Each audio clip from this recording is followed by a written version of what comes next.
अनिला सिंह जी, बहुत से सवाल हैं और भारत एक लोकतांत्रिक देश है, रूल ऑफ लॉ से इसे चलना है। तो क्या रूल ऑफ लॉ बहुत अच्छे तरीके से फॉलो हो रहा है या फिर लॉ एंड ऑर्डर मेंटेन करने के नाम पर ये जो एनकाउंटर हो रहे हैं अब वो खुद सवालों के घेरे में हैं? अनिला सिंह जी, मेरी सभी को राम राम। और मुझे बहुत आश्चर्य हो रहा है कि यहाँ पर राय साहब बैठे हुए हैं, एक पूर्व पुलिस अधिकारी हैं और पुलिस को ही कटघरे में खड़े किया हुआ है इन्होंने, और ये अपराधियों की तरफ झुकते हुए मुझे नजर आ रहे हैं। तो इनसे ये पूछना चाहिए, साहब आपको क्या लगता है, पुलिस वो किसी भी राज्य की पुलिस हो, चाहे वो भारतीय जनता पार्टी शासित राज्य है या नहीं है, किसी भी राज्य की अगर पुलिस है, उसको शौक है कि किसी को भी उठा लेगी और एनकाउंटर कर देगी, या उसको शौक है कि वो अपने ऊपर गोली चलने दे? अगर नामचित जो अपराधी है वो फायर करेगा तो पुलिस उसकी आरती उतारे, अपने सीने में या अपनी खोपड़ी में बंदूक की गोली घुसने दे?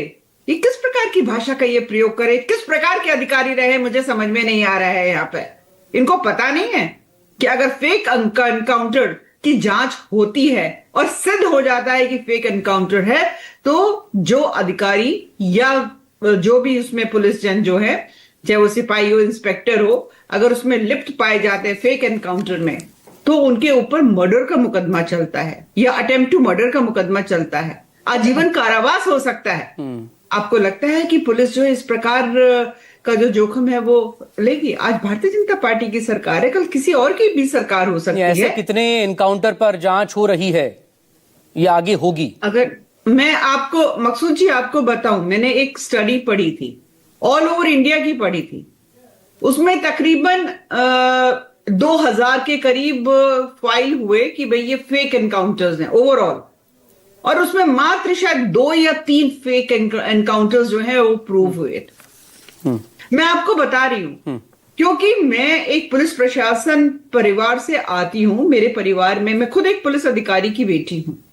मैं जानती हूं कि पुलिस वाले किस प्रकार से अपनी जान को हथेली में लेकर जब अपराधियों का सामना करने जाते बहुत आसान होता है कि कहीं पर भी बैठकर पुलिस वालों की बुराई कर दो, अरे पुलिस वाले तो ये होते हैं, पुलिस वाले घूस लेते हैं, पुलिस वाले। हर एनकाउंटर की कहानी एक जैसी और तस्वीरें एक जैसी आती हैं, तो फिर मतलब वो तो कोई भी सोचेगा ना, नहीं सोचेगा।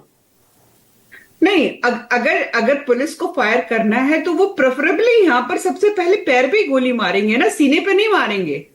उसको जिंदा रखना है ना, मुकदमा लेना, उसको जीने का अधिकार है, चाहे वो कितना भी जघन्य अपराधी है। तो पुलिस वालों की तो इसमें प्रशंसा होनी चाहिए कि अगर उधर से फायर आ रहा है, वो तो पुलिस वालों को जान से मारने के लिए फायर कर रहे हैं ना। जब एनकाउंटर होता है, गोलियां चलती हैं, तो आप देखिए उसे पता नहीं रहता कि किसकी गोली कहां लगेगी। पर अगर पुलिस वाले एम करके उसके पैर में गोली मार रहे हैं तो मुकदमा चल के अब जो भी कोर्ट तय करे, अगर वो अपराधी है तो उसे सजा दीजिए, अगर आपको लगता है कि नहीं उतना बड़ा अपराध नहीं है तो छोड़ दीजिए। ठीक, लेकिन हाँ, एक बदलाव इन पिछले सालों में नजर जरूर आया। विभूति जी, प्लीज आप रिस्पॉन्ड कर सकते हैं अनिला सिंह जी ने जो सवाल किए, लेकिन एक बदलाव जरूर आया है, क्योंकि हमने वो वीडियो भी देखा है जब यूपी पुलिस से गन लोड नहीं हो रही थी, बहुत मजाक उनका बड़ा था। हमने वो भी देखा है कि एनकाउंटर में जब वो गन्ने के खेत के बाहर से ठाई ठाई की आवाज अपने मुंह से निकाल रहे थे, अब तो वो गोलियां भी चला रहे हैं ना। विभूति जी प्लीज काउंटर। देखिए, जो आप कह रहे हैं ना, मैं भी यही कह रहा हूं कि भाई उन्हें प्रोफेशनल बनाइए। उनको आप पर्याप्त अम्यूनिशन तो देते नहीं है, और पर्याप्त अम्यूनिशन नहीं देते, जो एनुअल फायरिंग होती है वो शायद ही किसी जिले में हो रही होगी, या जो ठाए ठाए की आवाज निकाल रहे हैं सिर्फ इसलिए कि उनके पास कारतूस नहीं है, उनके पास अम्यूनिशन नहीं है। तो ये सब आप करिए ना, ये सब तो आप करते नहीं। आप करते हैं कि भाई मार दो, जो मिल जाए उसको मार दो। अच्छा, मार दो का मतलब, ये तो अनिला जी बड़ी मजेदार बात कह रही थी, अब मैं उनका क्या जवाब दूं।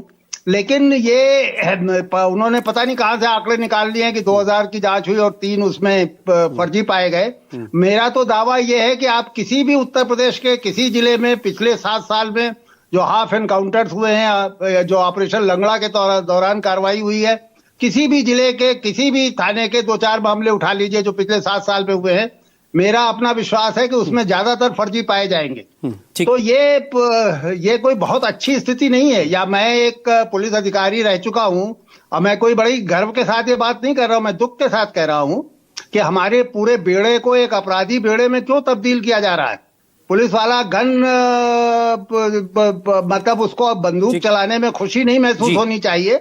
अगर उसे किसी अपराधी को भी मारना है, देखिए मैं तो कश्मीर में लड़ चुका हूँ और बहुत सारे ऐसे लोगों को मारने में मेरा भी हाथ रहा होगा जो हिंदुस्तान के खिलाफ लड़ाई लड़ रहे थे, लेकिन अपने दुश्मन को मारने में भी तकलीफ होती है।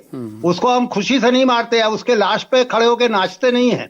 आज ये दृश्य हो गया है कि अखबारों में बाकायदा विज्ञापन दिए जा रहे हैं, ऑपरेशन लंगड़ा पर सरकार अपनी पीठ थपथपा रही है, और एक जिसे सभ्य समाज में जिस बात पर शर्मिंदा होना चाहिए, पुलिस को हम उस तरह की संस्था बना रहे हैं। तो हमें इसे रोकना चाहिए और एक प्रोफेशनल संस्था बनानी चाहिए पुलिस में जी। अपराधियों को सजा मिल सके, इसके लिए कानून और जो प्रक्रिया है उसमें सुधार करने चाहिए। तो कोई भी बुनियादी चीजें होनी चाहिए, वो नहीं हो रहे हैं। हाँ, बहुत से सुधार की जरूरत है और लगातार पुलिस रिफॉर्म को लेकर भी सवाल होते रहे हैं और उसके बिहेवियर को लेकर भी। लेकिन प्रियंका गुप्ता जी,